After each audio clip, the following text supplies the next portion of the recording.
Hola, ¿qué tal? Buen día. Mi nombre es Carolina Castillo Bendaño, estudiante del Técnico Superior Universitario en Urgencias Médicas.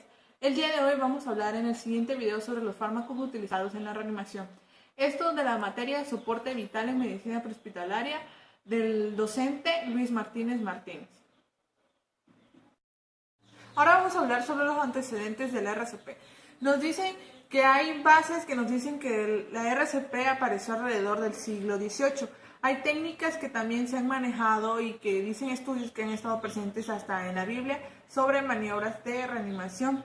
También nos dicen que en 1904 el doctor George Craig usó compresiones torácicas externas en humanos, esto como primera vez. Datos de la reanimación nos dicen que se utilizaron primero las respiraciones de boca a boca para ventilar a las personas, como primeros datos alrededor del siglo XVIII.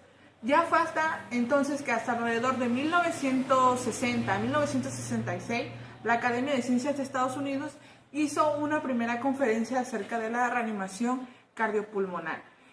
Esto como en base a los estudios de investigación que se fueron realizando a través de los años 90 en adelante, respecto a las maniobras de reanimación que se podían utilizar en personas que caían en paro cardíaco. 2 años más tarde surgió lo que es la American Heart Association. Y posteriormente, hasta 1989, fue que se creó el Consejo Europeo de Reanimación. En este consejo participaron diversos expertos de varias partes del mundo que habían estado haciendo estudios sobre la reanimación cardiopulmonar para determinar el soporte vital básico hasta ese entonces. Posteriormente a ello se siguió con lo que fue el soporte vital avanzado, porque estudios demostraron que no solamente eran necesarias las compresiones o en aquel tiempo el inicio de los golpes precordiales o ventilar a una persona para que ésta pudiera salir del paro cardíaco. Entonces fue cuando ellos decidieron, a través de los estudios de la farmacología en la cardiología, y a administrar fármacos durante la reanimación cardiopulmonar. Y es de ahí cuando la AHA empieza a hacer los protocolos sobre soporte vital avanzado. Y cada 5 años se han ido actualizando estas guías como hoy las conocemos. Las nuevas actualizaciones, las últimas son del año 2015, en donde por ejemplo el ACLS quita la vasopresina y cambia también el ritmo de las compresiones, ya no dejándolas hasta en 100, sino de 100 a 120 por minuto. Esa es un poquito de la historia sobre la RCP y de cómo ha ido avanzando. Cada 5 años nos vamos a ir actualizando sobre las guías, por eso es muy importante el repaso sobre el soporte vital cardiovascular avanzado, para así nosotros en la atención prehospitalaria brindar una mejor atención al paciente a través del uso de diversos fármacos que son los que vamos a explicar más adelante. El primer fármaco del que vamos a hablar es sobre la adrenalina, o también comúnmente conocida en el mercado como la epinefrina. La adrenalina es familia de las aminas y tiene una característica por ser un fármaco de vasopresor. ¿Qué quiere decir que es un fármaco vasopresor? Lo que hace este fármaco es que al tener una función vasopresora hace que el flujo de las venas periféricas se recoja. ¿Y esto para qué? Para que el corazón tenga un mejor funcionamiento y así rinda mejor el gasto cardíaco. Lo que va a hacer la adrenalina va a hacer aumentar la fuerza del latido cardíaco. También esto va a permitir que haya un mejor flujo cerebral durante la reanimación. Una de sus funciones principales se puede utilizar para la anafilaxia, o sea, esto quiere decir en choques anafilácticos producidos por algún alergeno o al contacto con alguna toxina. Pero aquí lo más importante es que lo vamos a utilizar en la parada cardiorrespiratoria. También nos dice que lo podemos utilizar en casos de hemorragias abundantes. La dosis de la adrenalina se va a aplicar de 1 miligramo cada 3 a 5 minutos en nuestro algoritmo de reanimación. También se puede utilizar en las bradicardias como infusión. Se puede aplicar un método de infusión de 0.1 a 0.5 microgramos por kilo por minuto. Los efectos deseables que vamos a buscar al momento de la aplicación de la epinefrina va a ser, el más importante, un incremento de la frecuencia cardíaca. También la vasoconstricción periférica, así como el incremento del gasto cardíaco y una acción broncodilatadora. Esto en caso de los choques anafilácticos. Esos son parte de los efectos deseables que tiene la adrenalina.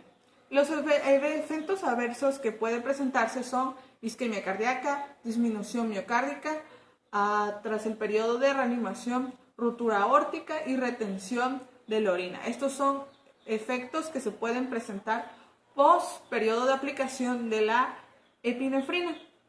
Viene en una presentación de ámpula de 1 miligramo. Tiene un costo en el mercado esta ámpula de aproximadamente de 100 a 150 pesos. Mayormente siempre viene en cajitas con 6 ámpulas. Es un medicamento controlado del cual solamente tiene manejo hasta ahorita el sector salud y es muy difícil conseguirlo solamente bajo prescripción o una receta médica. Entonces, la adrenalina actúa bajo receptores en el sistema nervioso simpático. Estos receptores son dos, son los alfas y son los betas. En los receptores alfa se lleva a cabo actuando a través de la vasoconstricción, la contracción del miometrio, la relajación intestinal y la contracción dilatadora del iris. En los receptores beta actúa con la cardioaceleración, aumento de la contracción del miocardio, relajación bronquial y en la glucogénesis. Estudios actuales demuestran que ningún medicamento vasopresor mejora el retorno de la circulación espontánea, ni tampoco da una mayor sobrevida a nuestro paciente. De eso sí, debemos de cuidar el manejo de las dosis de la adrenalina, porque una dosis excesiva a nuestro paciente le podemos causar una intoxicación con el medicamento.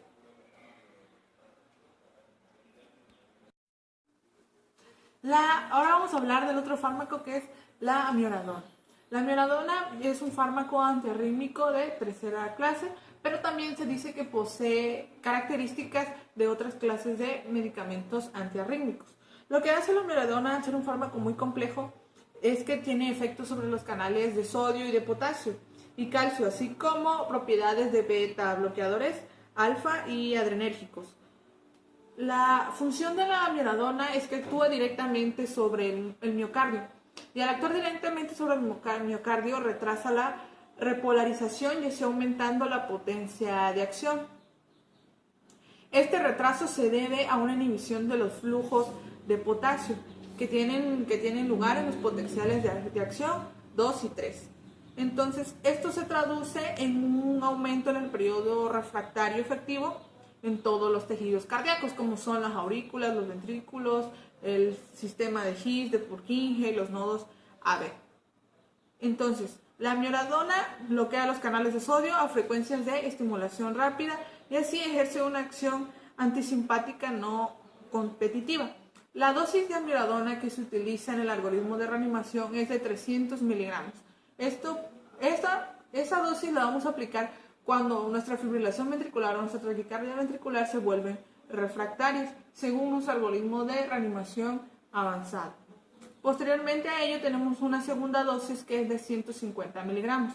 Solamente tenemos para aplicar 2 dosis de amiodarona y así lograr efectos deseables como el aumento de la frecuencia cardíaca, el control de la FB y la TB de forma refractaria, así como también las taquicardias ventriculares polimórficas y taquicardias de QRS ancho que son de origen desconocido. Los efectos adversos que presenta la amiodarona es la hipotensión, la bradicardia, existe toxicidad pulmonar y el paciente puede presentar rash cutáneo. Tenemos presentaciones en ámpulas de 150 miligramos que tienen un costo en la caja de 6 ámpulas alrededor de 406 pesos y las tabletas que vienen en presentación de 200 miligramos de vía oral alrededor con un costo de 61 pesos. Entonces, la amiodarona inhibe de forma no competitiva los receptores A y B y posee propiedades vagolíticas y bloqueantes del calcio, como ya lo habíamos mencionado. Entonces, este fármaco lo que va a hacer es que relaja tanto el músculo lisovascular, así como cardíaco, reduciendo así las resistencias coronarias y periféricas, así como la presión del ventrículo izquierdo. El siguiente fármaco es la lidocaína. También pertenece a la familia de medicamentos antiarrítmicos. La lidocaína se utiliza como un medicamento en segunda opción si no contamos con amioradona para el manejo de la reanimación avanzada en nuestro algoritmo de reanimación.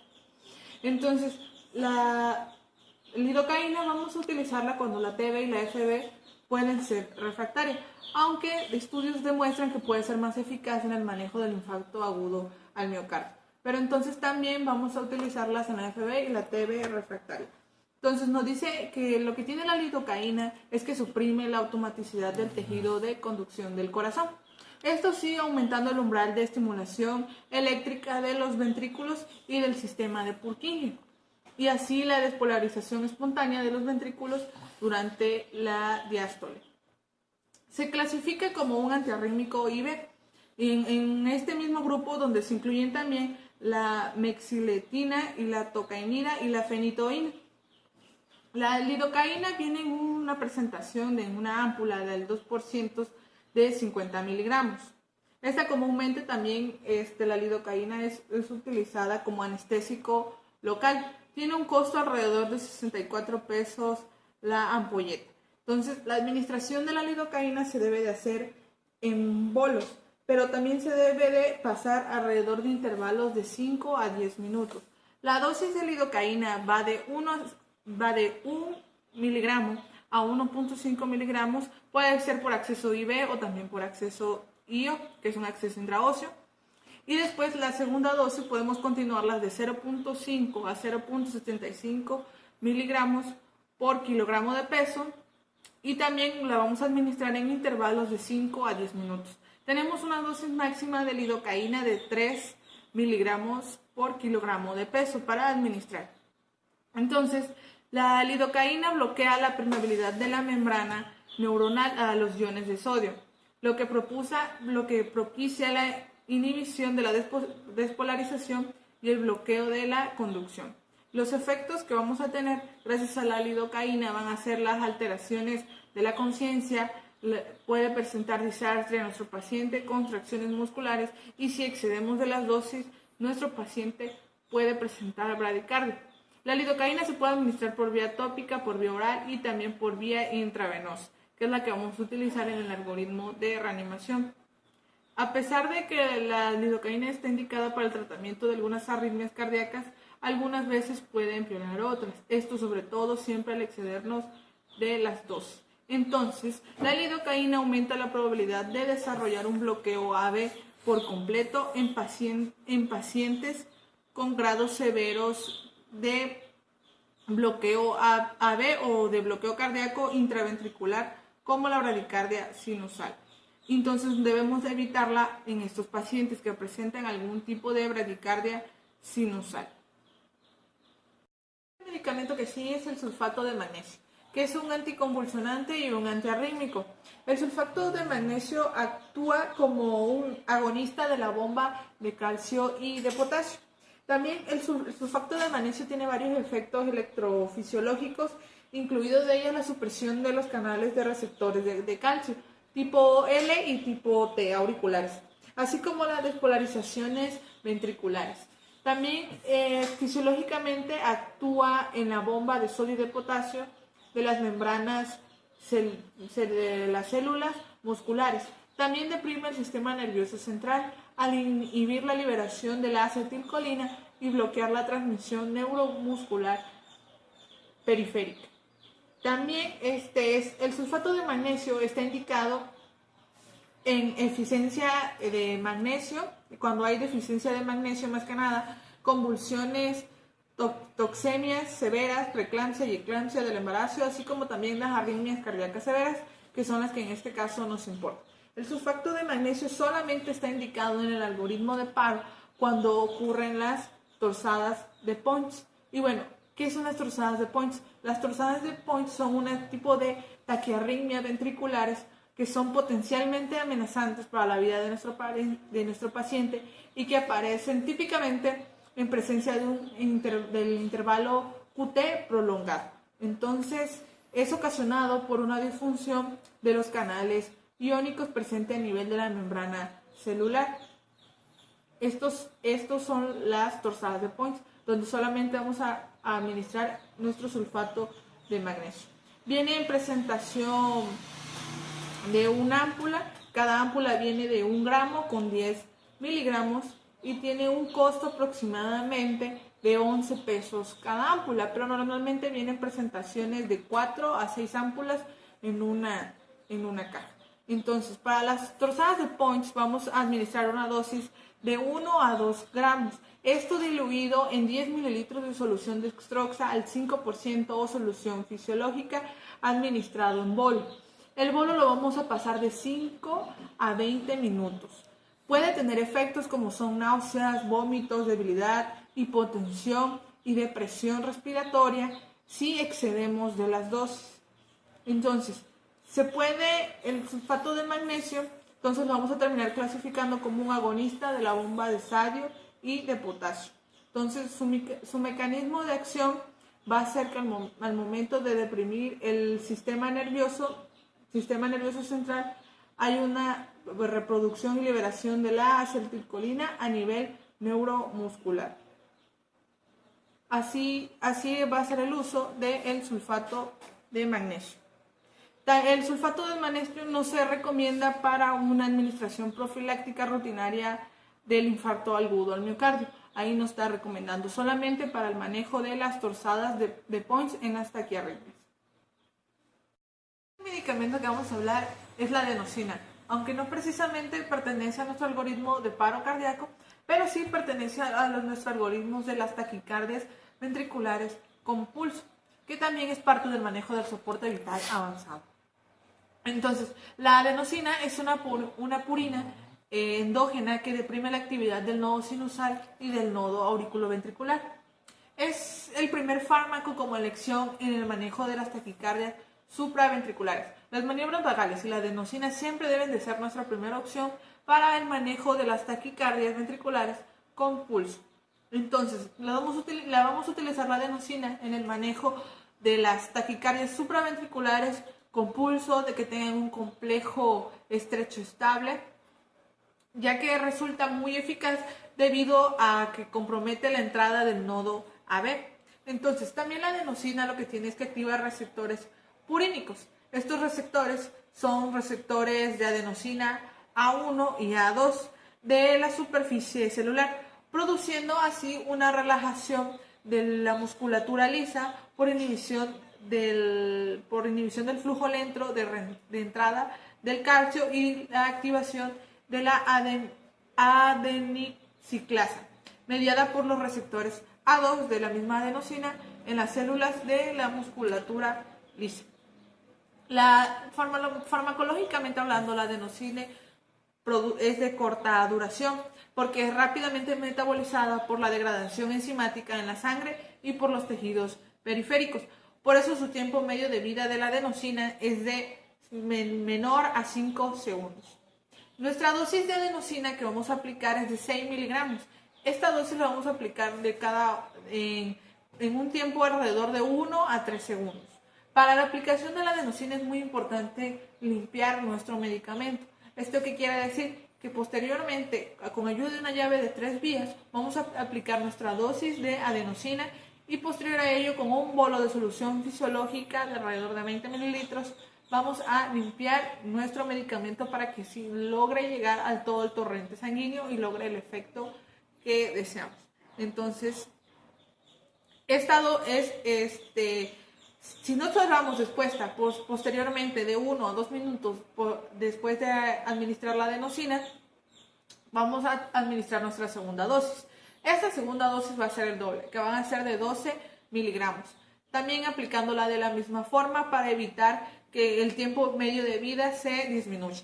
Entonces, la adenosina puede presentar efectos secundarios como son rubor, disnea. Sobre todo, nuestro paciente va a sentir dolor torácico. Entonces, antes de administrarlo es muy importante decirle a nuestro paciente que va a sentir una molestia en el pecho. Esto debido al mismo medicamento.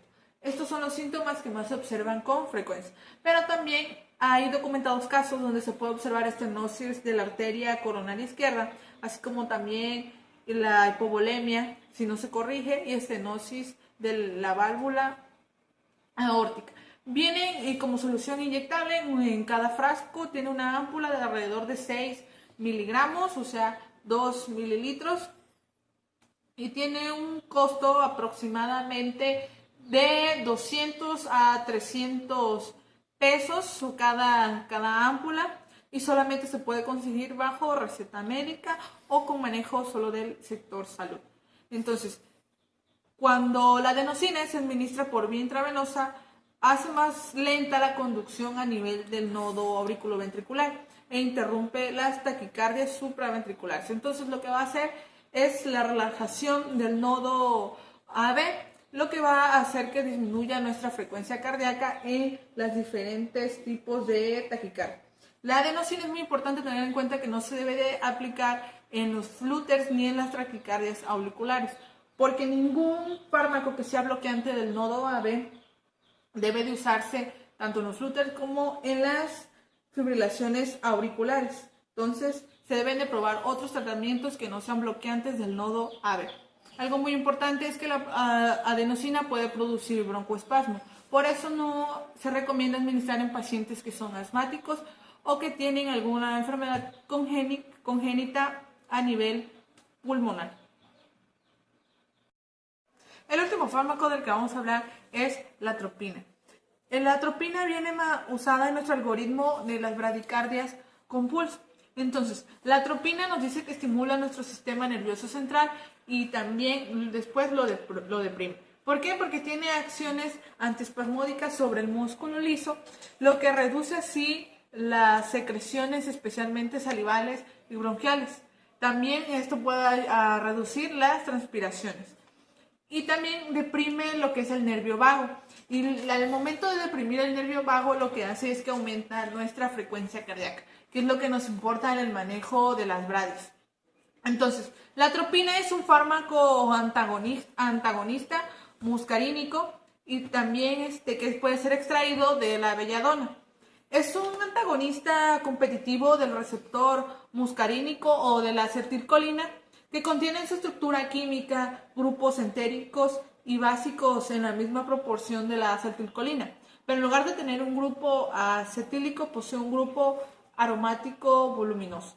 Entonces, la atropina la vamos a utilizar en nuestro algoritmo de las bradies con una dosis inicial de 0.5 miligramos de atropina IV, y le vamos a administrar cada 3 minutos hasta una dosis de 0.04 miligramos, y vamos a tener una dosis máxima de 3 miligramos. La atropina no debe de retrasar el uso en las bradicardias de un marcapasos percutáneo. Al contrario, no se recomienda el uso de la atropina en casos que existan bloqueos de segundo grado, como puede ser de tipo MOVIX 2 o un bloqueo de tercer grado. Ahí se recomienda mejor el uso directo de un marcapasos percutáneo. Entonces, los efectos que puede provocar la atropina pueden ser el síndrome del intestino irritable, también espasmos del tracto biliar, cólicos renales, y también podemos encontrar, se pueden presentar arritmias cardíacas como efectos, o también puede haber intoxicación por inhibidores de la colinesterasa y también por órganos fosforados. Entonces, la atropina se puede administrar por vía oral, también puede ser subcutánea, intraósea o IV, o también a través de un tubo endotraqueal. Entonces, lo que tiene la atropina es que se absorbe muy fácilmente por el tubo digestivo y se distribuye de una manera muy rápida a través del torrente sanguíneo. Entonces, lo que hace que, debido a esta administración, cruza rápidamente lo que es la barrera hematoencefálica. Su vida media de la atropina tiene de 2 a 3 horas, es el promedio de vida, y principalmente se elimina por lo que es la orina. Entonces, la atropina es un fármaco que podemos concluir que se utiliza en el manejo de las bradicardias y también al momento de que nosotros en un electrocardiograma detectamos algún bloqueo de cualquier tipo, sea tipo 1, de tipo 2, MOVIX 1, MOVIX 2 o bloqueo de tercer grado. En modo de conclusión, a lo largo de todo el video hemos dado una breve explicación de lo que son los fármacos más utilizados en nuestros algoritmos de reanimación. En este caso nos apoyamos principalmente fue el ACLS, que es el soporte vital cardiovascular avanzado por parte de la American Heart Association. Entonces, como técnicos en urgencias médicas, debemos tener en claro el manejo de nuestro algoritmo de reanimación, tanto sea de soporte vital básico o de soporte vital avanzado. Es muy importante el conocimiento de la farmacología en el soporte vital avanzado, porque como hemos visto, si nosotros nos excedemos de una dosis, podemos causarle una intoxicación a nuestros pacientes debido a este medicamento. También es muy importante tener en cuenta los pros y los contras de los que nos pueden generar ciertos medicamentos al momento de la aplicación. Comúnmente en la atención prehospitalaria, a veces es muy difícil la aplicación de los fármacos. Una, porque son medicamentos muy caros y que suelen ser controlados y no es muy fácil conseguirlos para un paramédico. Pero de ello no importa el no tener, para ello importa saber el uso. Por si un día los llegamos a tener, los podemos utilizar en nuestra reanimación. Una reanimación avanzada nos dará una mejor sobrevida a nuestro paciente. Por ello es muy importante el conocimiento de todos los algoritmos de reanimación. Ya sea que nuestro paciente esté en paro cardíaco, presentando alguna fibrilación ventricular o una taquicardia ventricular, puede presentar actividad eléctrica sin pulso, también puede presentar una sistolia. También el manejo avanzado cardiovascular se da en el manejo de las taquicardias supraventriculares o en las bradicardias en la detección de los bloqueos. Nosotros, como TCU en urgencias médicas, podemos hacer una diferencia entre ofrecerle una mejor calidad de vida a nuestro paciente o realmente no ayudarlo y solamente empeorar. Por eso es muy importante conocer el soporte vital cardiovascular avanzado y sobre todo seguir cada día preparándonos más y seguir las actualizaciones que cada día van saliendo respecto al soporte vital avanzado.